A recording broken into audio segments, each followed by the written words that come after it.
Il avait écrit cette lettre plus de 100 fois. Et pourtant, il ne l'avait jamais envoyée. Chaque mot était une peur. Chaque phrase, un combat. Cette lettre pouvait réparer une vie ou en briser deux. Il s'appelait Samuel. Depuis 10 longues années, il vivait loin de sa mère. Pas parce qu'il la détestait, mais parce qu'il avait trop honte. Il était parti, sans expliquer, laissant derrière lui une femme qu'il avait élevée seule, une mère qui avait tout donné et à qui il n'avait jamais dit merci.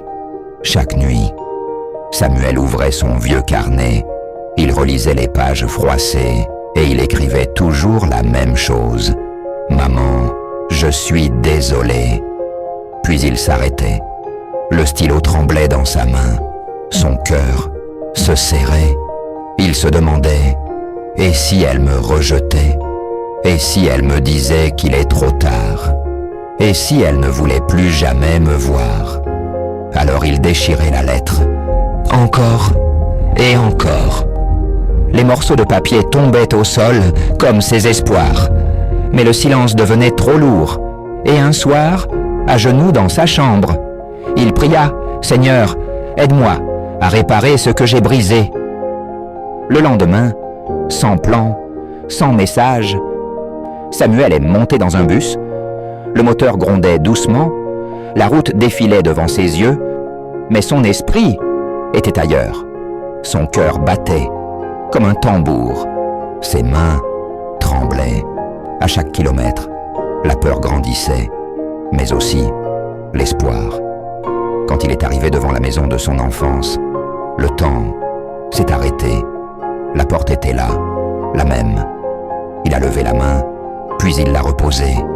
Puis, il a fermé les yeux. Il a respiré profondément et il a frappé. 1 seconde, 2 secondes, 3 secondes. Puis, la poignée a tourné, la porte s'est ouverte et il l'a vue, sa mère, un peu plus vieille, un peu plus fatiguée, mais toujours sa mère. Leurs regards se sont croisés et dans ce silence, tout s'est dit. Les regrets, la peur, l'amour. Et avant qu'il ne parle, elle a dit « Mon fils, tu es rentré ». Sa voix tremblait. Samuel est tombé en larmes. Ses jambes n'ont plus tenu. Elle l'a serré contre elle, comme quand il était enfant, sans reproche, sans question, juste de l'amour. Ils sont restés là, longtemps, à pleurer, à respirer, à se retrouver.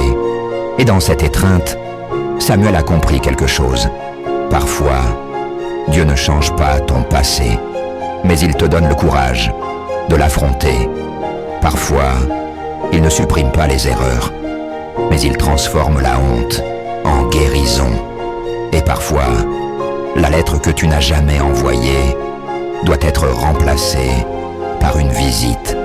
Si tu portes des mots dans ton cœur, des excuses, des je t'aime, des pardonne-moi, ne les garde pas prisonniers, libère-les, parce que le silence peut blesser, mais l'amour guérit.